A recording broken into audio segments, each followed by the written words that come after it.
शांति शांति।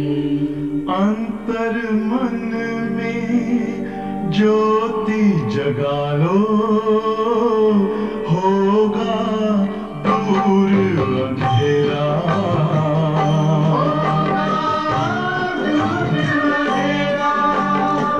शिव का कर लो ध्यान, आ रहा पावन पुण्य सवेरा।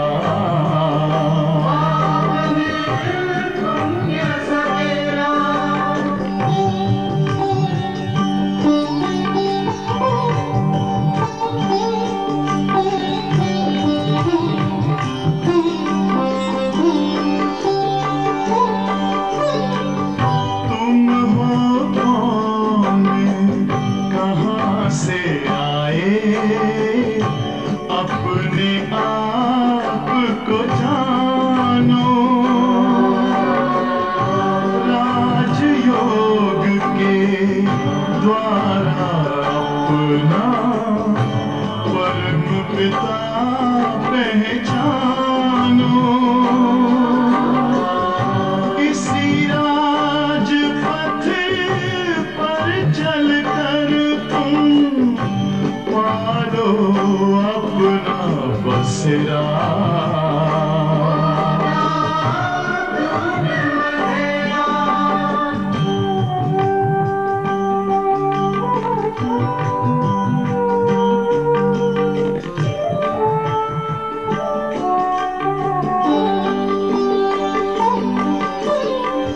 तुम हो आत्मा तन से न्यारे, परमात्मा को प्यारे।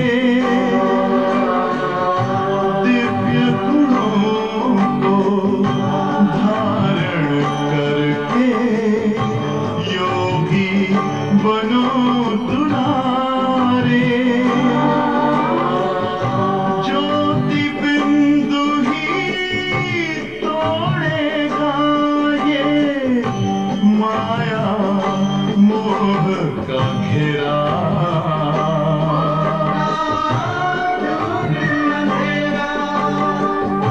अंतर मन में ज्योति जगा लो, होगा दूर अंधेरा।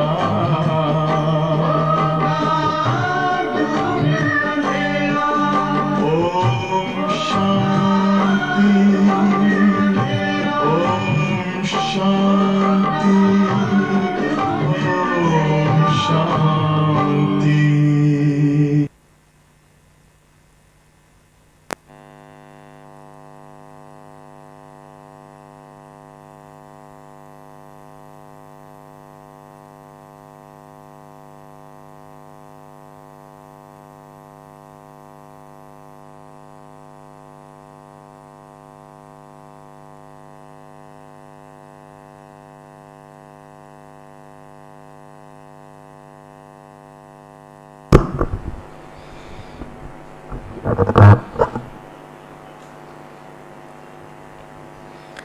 ओम शांति।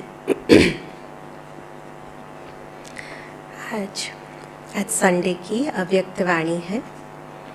आज बाबा ने विशेष हम जो रूहानी पर्सनालिटी वाले हैं उनकी निशानियां बताई हैं। तो मुख्य है कि रूहानी पर्सनालिटी जिनकी होती है तो उस रूहानी पर्सनालिटी का फाउंडेशन क्या है? क्या कहेंगे, क्या फाउंडेशन है रूहानी पर्सनालिटी का? पवित्रता, जो हमारे ब्राह्मण जीवन का मुख्य सब्जेक्ट भी है और मुख्य आधार भी है। और ये संपूर्ण पवित्रता की जब हम बात करते हैं तो ये संपूर्ण पवित्रता धारण कैसे होती है? एक मुख्य सोर्स है परमात्मा। जैसे ही ज्ञान में आए और परिचय मिला परमात्मा का, तो मुख्य फर्स्ट कनेक्शन ही हमारा हुआ एवर प्योर जो है, पवित्रता का सागर जो है तो जैसे जैसे पवित्रता के सागर के साथ हम कनेक्ट होते गए, कंबाइन होते गए, तो आत्मा के ऊपर जो परतें लगी हुई हैं अपवित्रता की वो साफ होती गई, तो पवित्रता धारण होती गई। और दूसरा जो आधार है या दूसरा जो बाबा ने हमें युक्ति बताई वो थी स्मृतियों की, क्योंकि पूरा ही जो साइकिल चल रहा है, पूरा खेल चल रहा है, वो स्मृति और विस्मृति का है। जो हमारी ओरिजिनल पहचान थी वो हम भूल चुके हैं, विस्मृति आ गई है, इसीलिए बाबा आकर हमें उनकी स्मृतियाँ दिलाते हैं। तो जो हमारे संपूर्ण पवित्र स्वरूप है, सबसे मुख्य जो संपूर्ण पवित्र स्वरूप है वो है हमारा अनादि स्वरूप। तो उसकी पहले बाबा ने स्मृति दिलाई कि कैसे अनादि स्वरूप में हम आत्माएं कितनी श्रेष्ठ, कितनी पवित्र हैं। सभी आत्माओं के साथ परम धाम में हैं, परंतु उन आत्माओं से भी हमारी जो पवित्रता की चमक है, जो फलक है, वो सर्व आत्माओं से भिन्न है। और दूसरा श्रेष्ठ स्वरूप हमारा संपूर्ण पवित्र स्वरूप अनादि स्वरूप, जो देव आत्मा, देवत्व का जो स्वरूप है, तो उनकी पर्सनालिटी, उनकी संपूर्ण पवित्रता, उसकी स्मृति दिलाई। और तीसरा स्वरूप है ब्राह्मण सो फरिश्ता। तो फरिश्ता है हमारा संपूर्ण पवित्रता का स्वरूप, उसकी भी हमें स्मृति दिलाई। तो इन स्मृतियों के आधार से हम संपूर्ण पवित्रता का जो हमारा बेस है, जो मुख्य हमारा लक्ष्य है, उसे हम प्राप्त कर सकते हैं। साथ ही जितनी जितनी हमारी पवित्रता बढ़ती जाएगी, उतना उतना हमारी रॉयल्टी भी इंक्रीज बढ़ती जाएगी। ये हमारा प्रत्यक्ष अनुभव भी है कि जितनी स्थिति श्रेष्ठ है, उतनी पवित्रता का आधार ही, स्थिति का आधार ही पवित्रता पर है, तो उतना ही पवित्रता भी ज़्यादा है और उतना ही हमारी जो रॉयल्टी है वो भी ज़्यादा है। तो कैसे पता चलेगा कि हमारी पवित्रता कितनी ज़्यादा है या हमारी रॉयल्टी, हमारा व्यवहार रॉयल है? उसका आधार है चाल और चलन। और चाल और चलन का आधार क्या रहेगा? कैसे प्रत्यक्ष होंगे चाल और चलन? हमारी वृत्ति, दृष्टि और कृति के आधार से। तो आज बाबा ने जो निशानियाँ बताई हैं वो है कि जितना आत्मा रॉयल होगी तो उनकी जो वृत्ति होगी वो कैसी होगी? सदा सर्वदा सबके लिए शुभ भावना और शुभ कामना। दृष्टि कैसी होगी? आत्मिक दृष्टि। लेकिन आज बाबा ने बताया है कि वो जितना आत्मिक दृष्टि रखेंगे उतना हमारा स्वरूप क्या होता जाएगा? फरिश्ता स्वरूप होता जाएगा। तो वह खुद भी, स्वयं भी फरिश्ता स्वरूप अनुभव करेंगे और सामने वाली आत्माओं को भी फरिश्ता स्वरूप में देखेंगे। और तीसरा है कृति। तो कृति में सदा सर्व के लिए सुखदाई, सबको सुख तो देंगे लेकिन साथ साथ सुख लेंगे भी। तो ये तीनों मुख्य निशानियाँ आज बाबा ने बहुत डिटेल में बताया है कि कैसे इसका पुरुषार्थ भी क्या है और कैसे प्रत्यक्ष होगी। तो आज की मुरली का टाइटल है रूहानी रॉयल्टी संपन्न आत्माओं की निशानियाँ।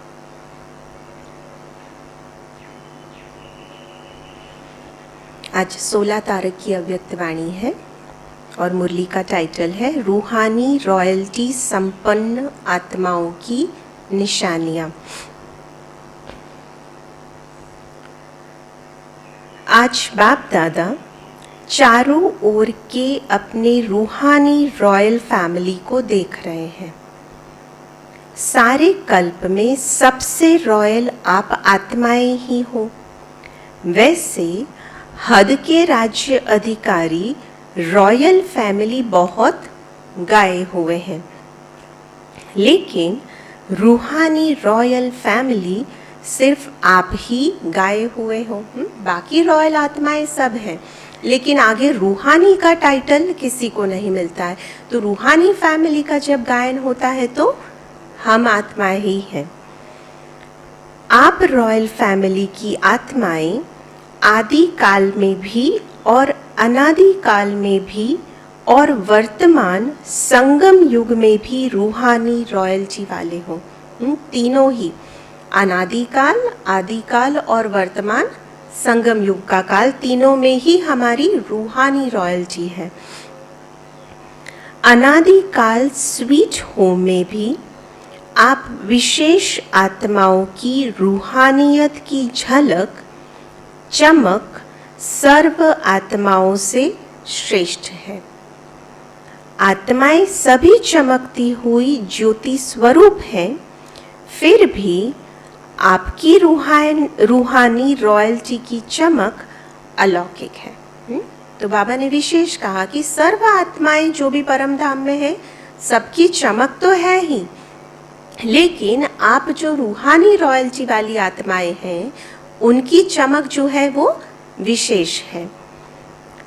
जैसे साकारी दुनिया में आकाश बीच सितारे सब चमकते हुए दिखाई देते हैं, लेकिन कोई विशेष चमकने वाले सितारे स्वतः ही अपनी तरफ आकर्षित करते हैं।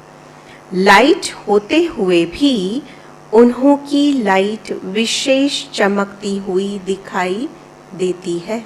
ये तो सबने देखा होगा कि सारे ही सितारे जो आसमान में चमकते हैं, कुछ कुछ की लाइट विशेष आकर्षित करती है। तो वैसे ही जो रूहानी रॉयल्टी वाली आत्माएं परम धाम में है, उनके भी पवित्रता की लाइट, जो रूहानी रॉयल्टी की लाइट है, वो विशेष आकर्षित करती है। ऐसे अनादि काल परम धाम में भी आप रूहानी सितारों की चमक अर्थात रूहानी रॉयल्टी की झलक विशेष अनुभव होती है। इसी प्रकार आदिकाल सतयुग अर्थात स्वर्ग में आप आत्माएं विश्वराजन की रॉयल फैमिली के अधिकारी बनते हो। तो आदि स्वरूप में किसके अधिकारी बनते हैं? विश्वराजन की रॉयल फैमिली के अधिकारी बनते हैं।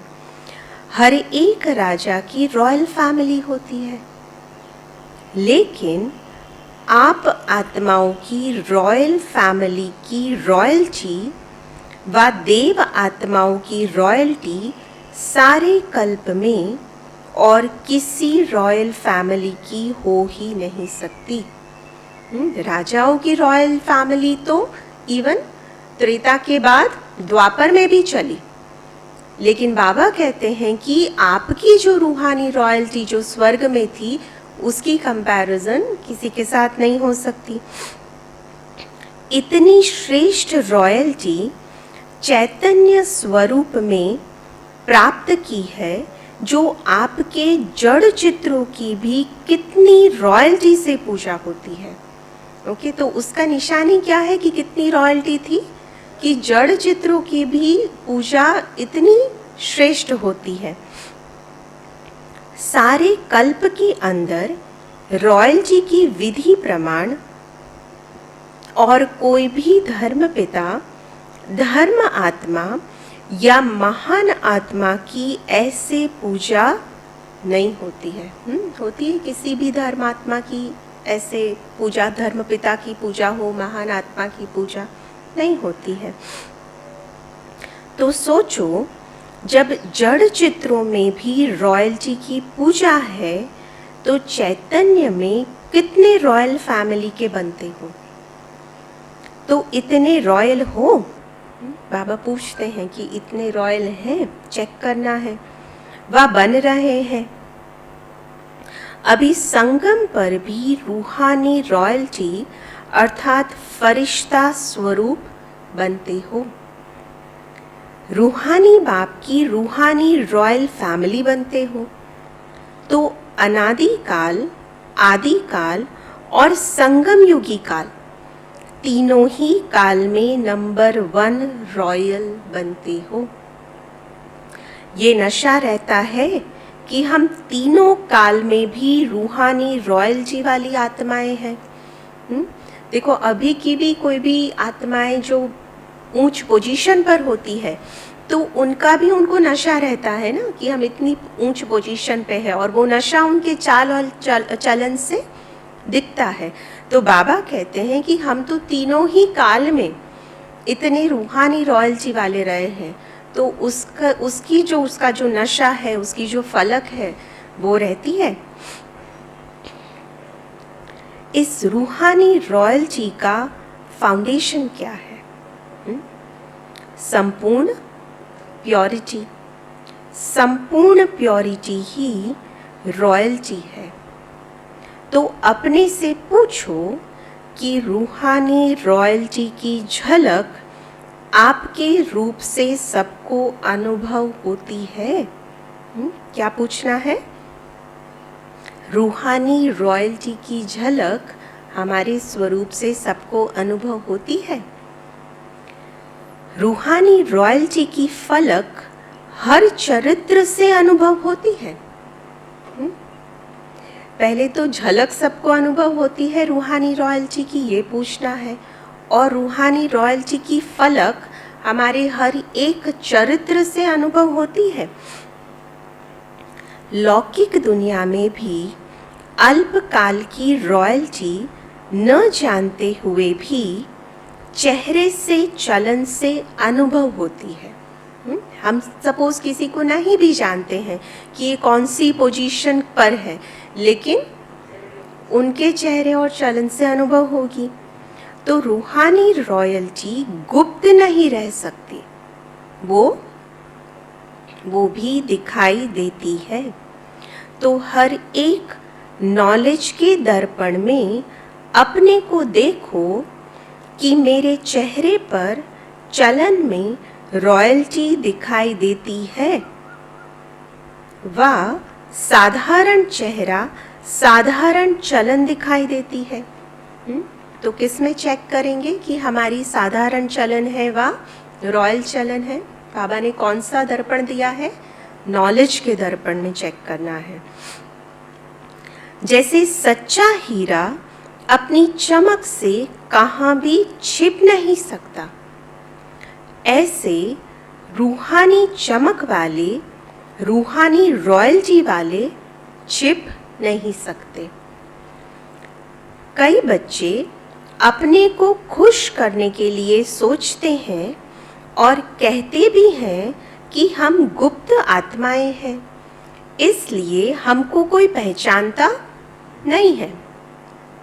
समय आने पर आपे ही मालूम पड़ जाएगा। गुप्त पुरुषार्थ बहुत अच्छी बात है।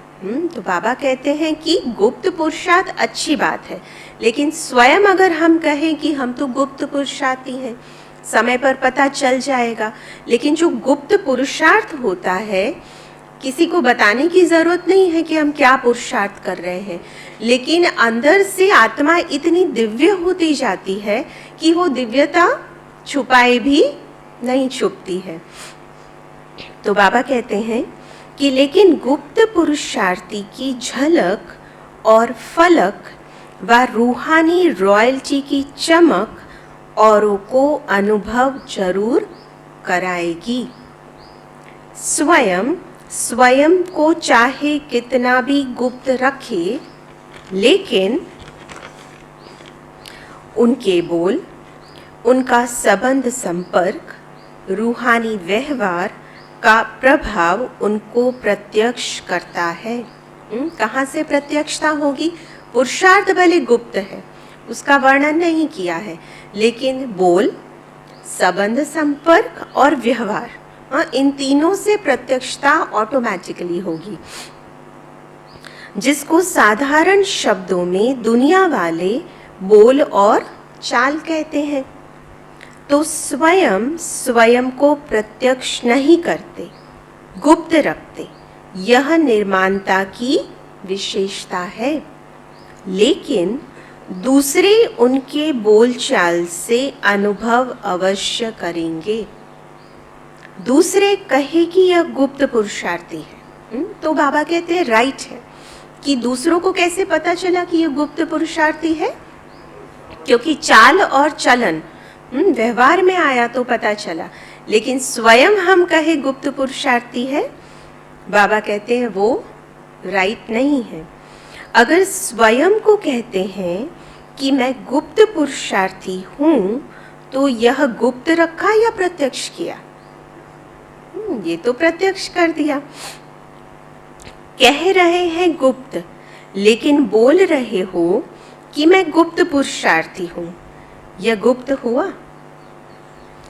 बहुत पत्र में भी लिखते हैं कि हम गुप्त पुरुषार्थियों को निमित्त बनी हुई दादियाँ नहीं जानती है। फिर यह भी लिखते हैं कि देख लेना आगे हम क्या करते, क्या होता है, तो यह गुप्त रहे या प्रत्यक्ष किया? गुप्त पुरुषार्थी अपने को गुप्त रखे, यह बहुत अच्छा, लेकिन वर्णन नहीं करो। दूसरा आपको बोले, दूसरे हमारे लिए बोले, यह सत्य में गुप्त पुरुषार्थ है। जो अपने आप को ही कहे उनको क्या कहा जाता है? बाबा पूछते हैं उनको क्या कहा जाएगा जो अपने आप को ही वर्णन करते रहे? तो बाबा कहते हैं मियाँ मिट्ठू। तो मियाँ मिट्ठू बनना बहुत सहज है ना। तो क्या सुना? रूहानी रॉयल्टी। रॉयल आत्माएं सदा ही एक तो भरपूर संपन्न रहती है, और संपन्नता की निशानी वे सदा तृप्त आत्मा रहती है। तो मुख्य बाबा ने क्या निशानी बताई? जो रूहानी रॉयल आत्माएं होती हैं वो सदा भरपूर रहती हैं। वैसे भी अगर हम देखें तो अभी की भी जो रॉयल आत्माएं जिन्हें गिना जाता है वो भरपूर है, इसीलिए वो रॉयल्टी दिखती है।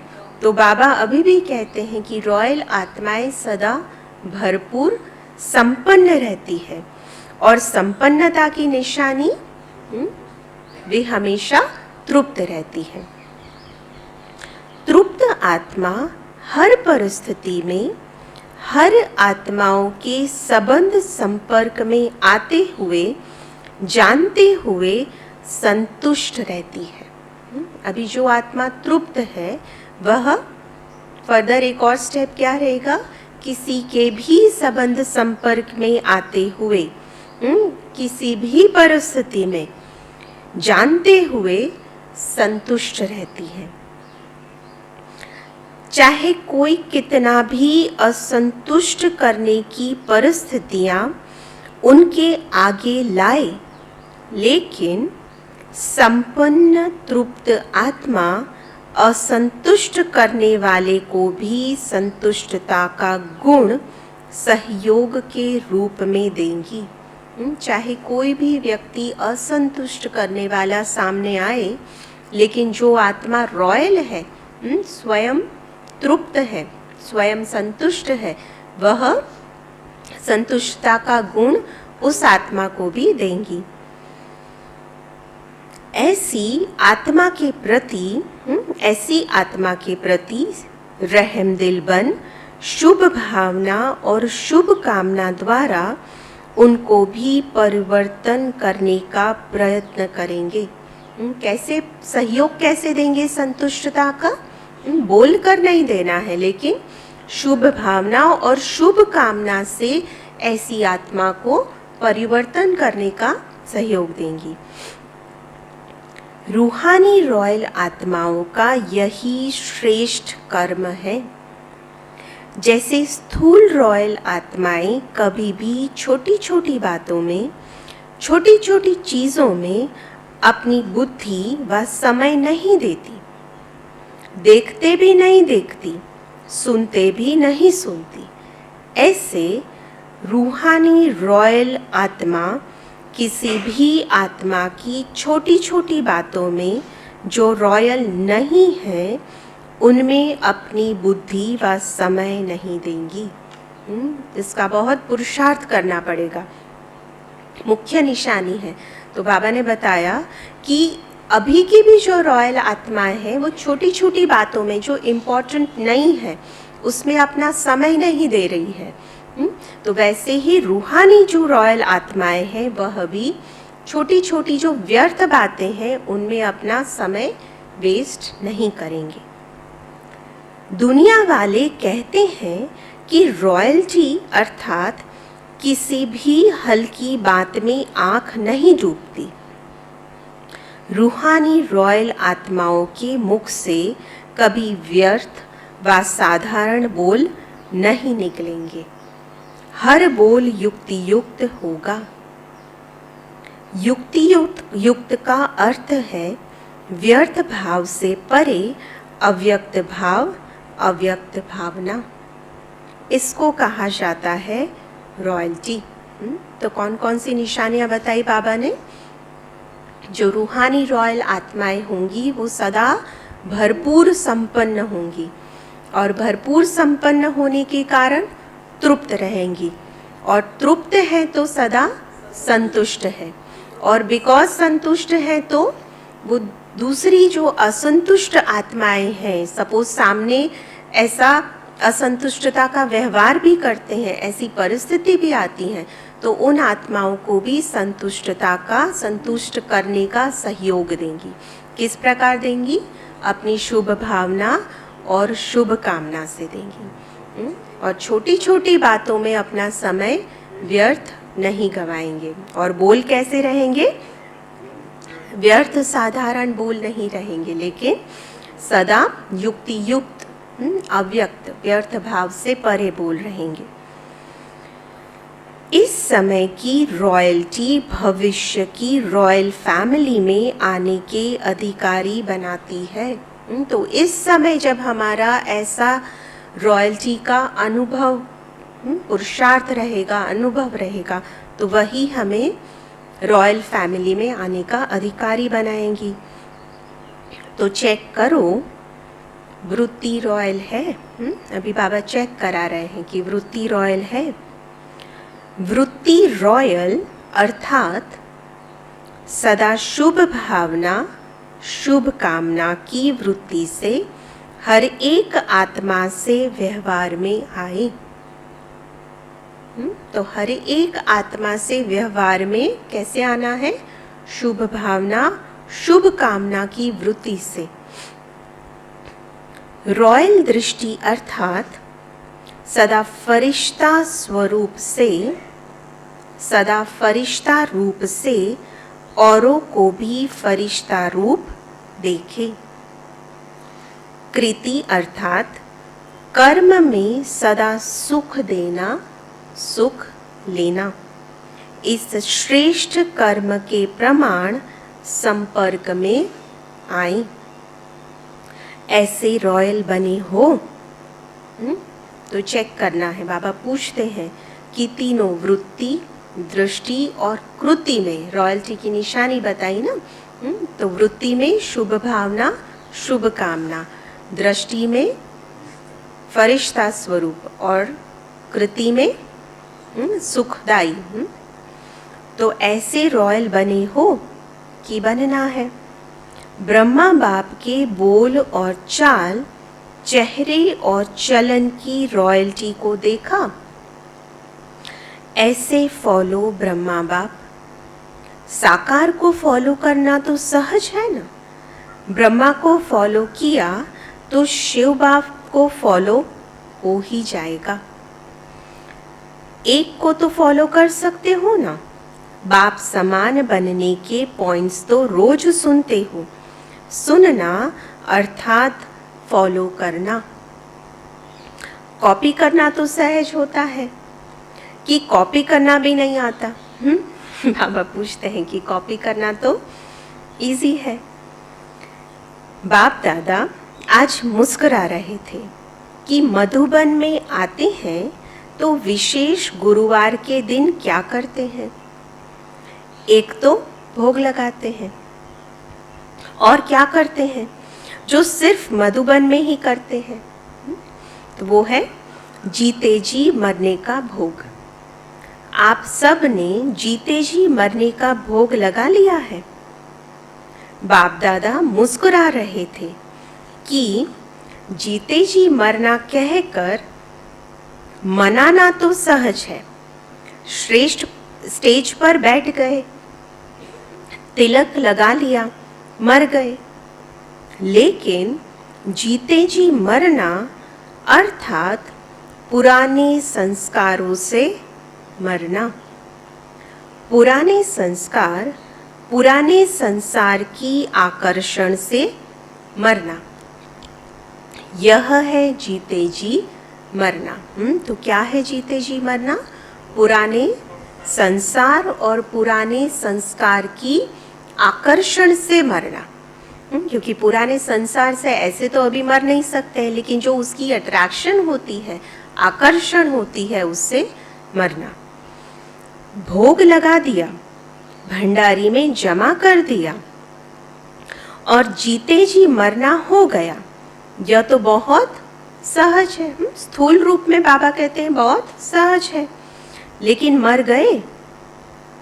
बाप दादा सोच रहे थे कि पुराने संसार और पुराने संस्कार, इससे सदा के लिए संकल्प और स्वप्न में भी मरना, पुराने संस्कार और पुराने संसार से संकल्प और स्वप्न में भी मरना मनाना, ऐसा जीते जी मरना कौन और कब मनाएंगे?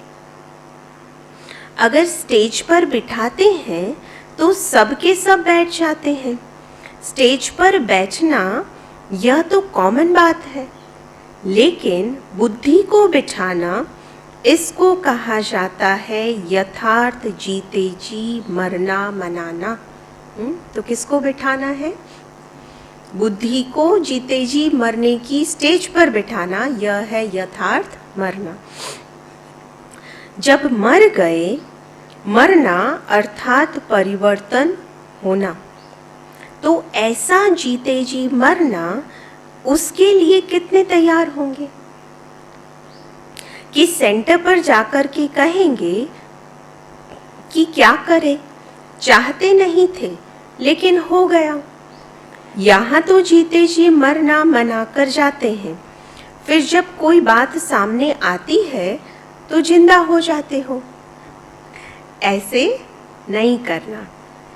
यादगार में भी दिखाते हैं कि रावण का एक सिर खत्म करते थे तो दूसरा आ जाता था। यहाँ भी एक बात पूरी होती तो दूसरी पैदा हो जाती। फिर समझते हमने तो रावण को मार दिया, फिर यह कहाँ से आ गया?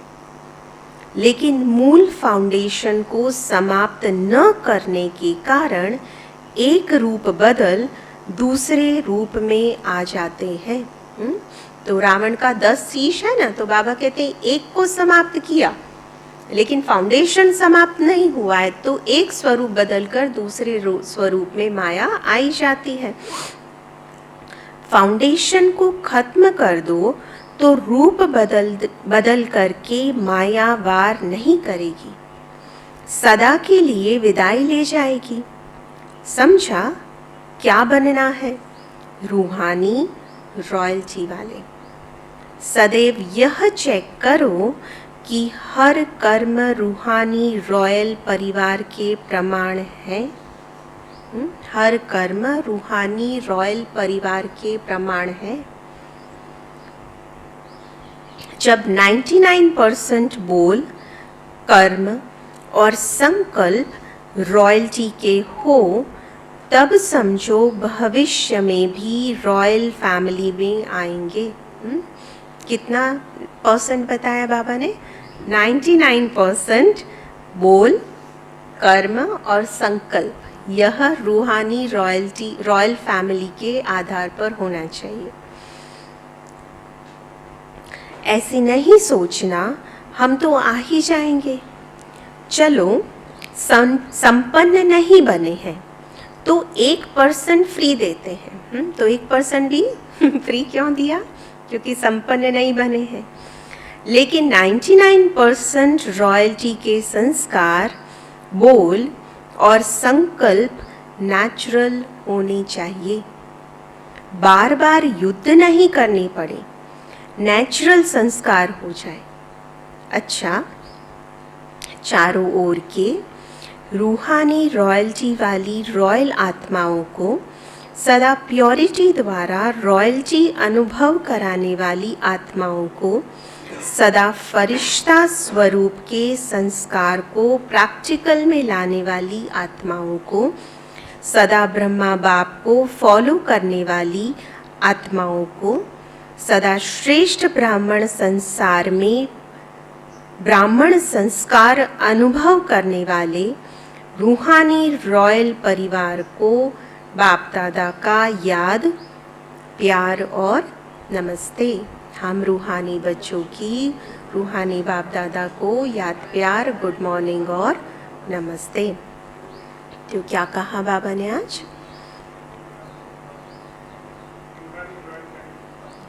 रूहानी रॉयल्टी की निशानियां बताई। उसमें भी मुख्य जो रूहानी रॉयल्टी का जो फाउंडेशन है वो है संपूर्ण पवित्रता। और संपूर्ण पवित्रता का फिर बाबा ने आगे वर्णन क्या बताया, निशानियां क्या बताई मुख्य, कि ऐसी रॉयल जो रूहानी रॉयल्टी वाली आत्माएं होंगी वो सदा भरपूर रहेंगी।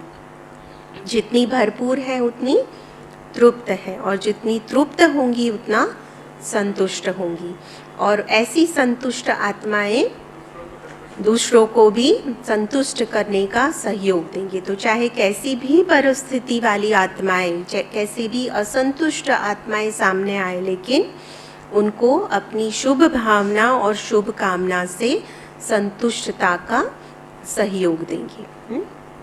फिर कौन सी निशानी सुनाई? छोटी छोटी बातों में, साधारण व्यर्थ बातों में अपनी बुद्धि को नहीं फंसाएंगी, अपना टाइम वेस्ट नहीं करेंगे। फिर तो अभी हमको चेक करना है कि कहाँ तक रूहानी रॉयल्टी वाले बने हैं, तो नॉलेज के दर्पण में देखना है। फिर बोल व्यर्थ बोल नहीं होंगे, लेकिन युक्ति युक्त बोल होंगे। युक्ति युक्त का अर्थ है अव्यक्त बोल होंगे। फिर वृत्ति में, हाँ, तो फिर वृत्ति, दृष्टि और कृति, इन तीनों की निशानियां बताई। तो वृत्ति में शुभ भावना, शुभ कामना, दृष्टि में फरिश्ता स्वरूप और कृति में सुखदायी स्वरूप, सुखदायी होंगे और सुख लेंगे। और फिर गुप्त पुरुषार्थी की बाबा ने बात बताई कि बोलते हैं कि हम तो गुप्त पुरुषार्थी हैं, अभी नहीं पता चलेगा, पर एक दिन आएगा जब सबको पता चलेगा। लेकिन बाबा कहते हैं कि गुप्त पुरुषार्थ यथार्थ है, कि चलो गुप्त पुरुषार्थ करना है, लेकिन गुप्त पुरुषार्थी आत्मा छिपाए भी छिप नहीं सकती है। जैसे कोई हीरा होता है तो हीरे की चमक छिपती नहीं है, लेकिन प्रत्यक्ष होती है। वैसे ही बोलना नहीं है, अगर गुप्त पुरुषार्थी ऐसा बोल रहे हैं तो भी गुप्त कहाँ से रहा। तो उनकी जो फलक है, झलक है, वो रॉयल्टी की दिखेगी ही गुप्त पुरुषार्थी की चाल और चलन से, उनके व्यवहार से।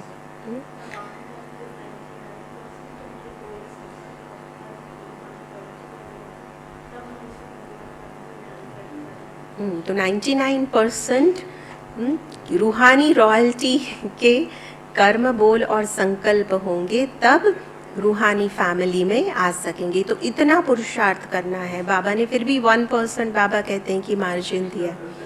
पासिंग, हाँ, पासिंग का स्केल ही 99% पे रखा है।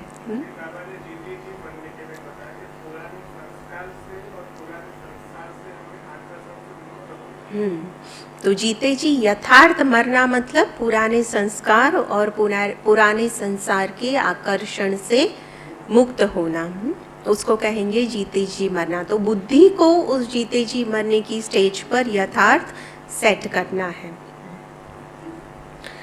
फिर है अव्यक्त बाप दादा से पर्सनल मुलाकात। सेवा में बिजी रहो तो सहज मायाजीत बन जाएंगे।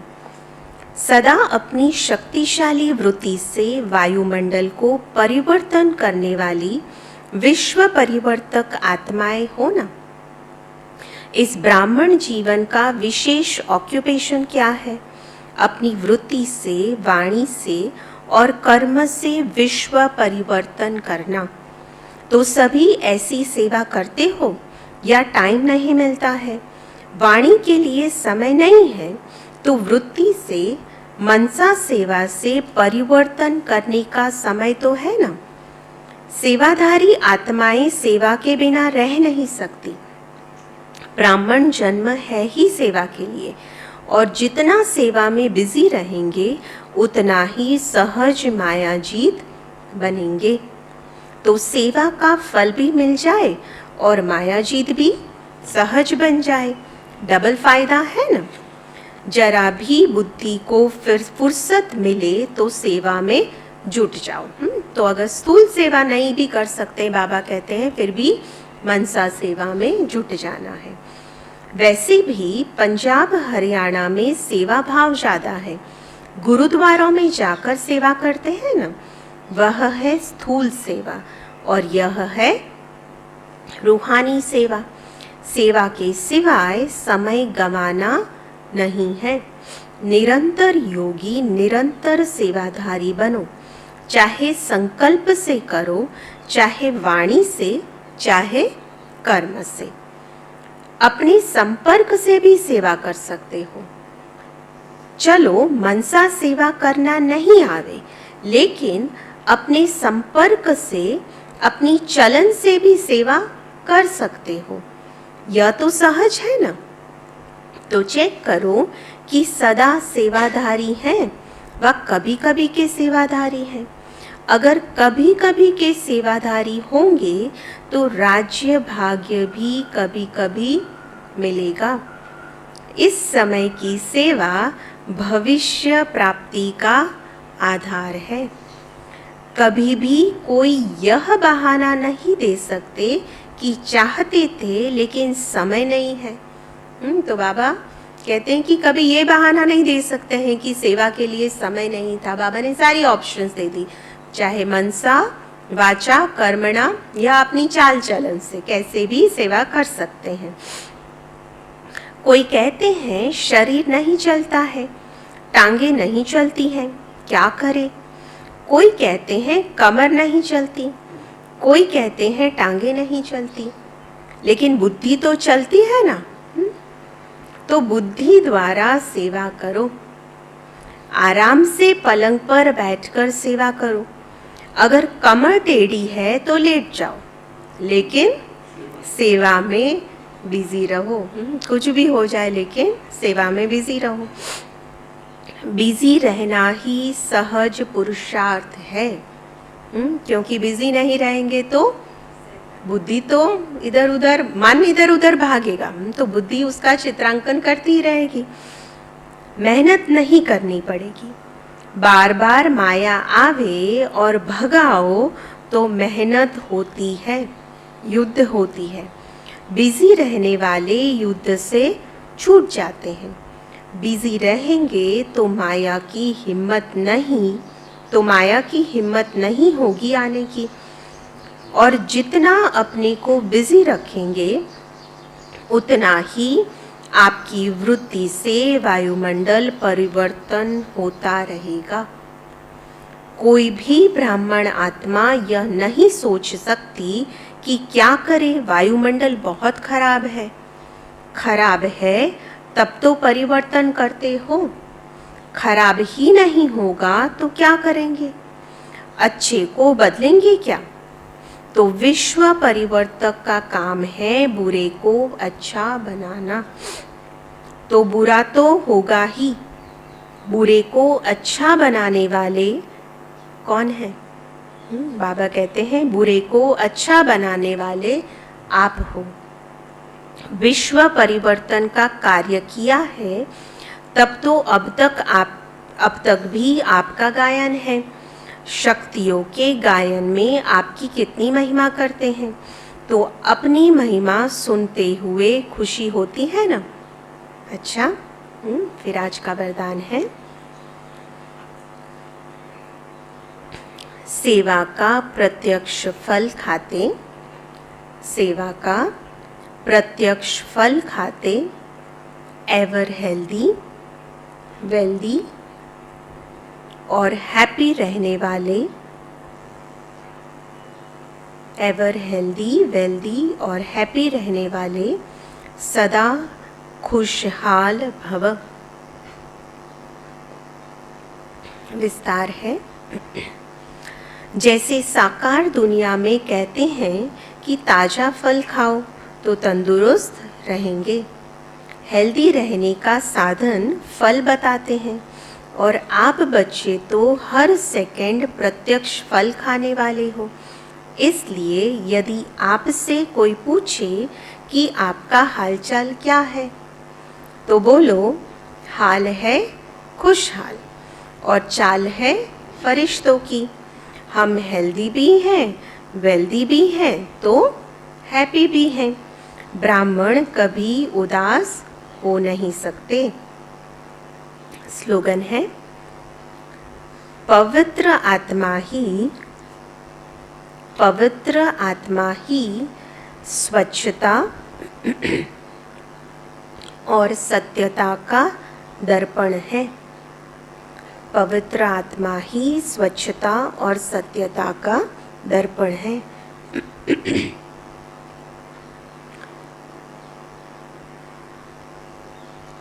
तो आज का स्वमान रहेगा, मैं रूहानी रॉयल्टी संपन्न आत्मा हूँ।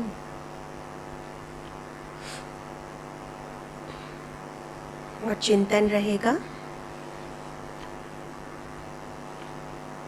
तो आज चेक करना है कि कितने % तक रूहानी रॉयल्टी हमारे अंदर आई है। तो जो बाबा ने निशानियाँ बताई, उस निशानियों के आधार पर कितना रॉयल्टी हमारे अंदर आई है, उसका विशेष चिंतन करके अपना चार्ट निकालना है।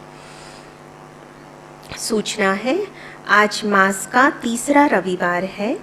सायं 6:30 से 7:30 बजे तक सभी भाई बहनें एक ही शुद्ध संकल्प परिवर्तन का लेते हुए विश्व परिवर्तन के महान कार्य में सहयोगी बने। अनुभव करें कि बाप दादा के मस्तक से शक्तिशाली किरणें निकलकर मेरी भ्रुकुटी पर आ रही है, और वही किरणें मेरे द्वारा अपने निजी संस्कारों का परिवर्तन करते हुए संसार परिवर्तन का कार्य कर रही है। परमात्मा की किरणें मुझ आत्मा पर आ रही है, वही किरणें मेरे भी संस्कारों का परिवर्तन कर रही है, और फिर सारे संसार में बैठकर फैलकर सारे संसार का भी परिवर्तन कर रही है। तो ये अनुभव करना है आज। ओम शांति।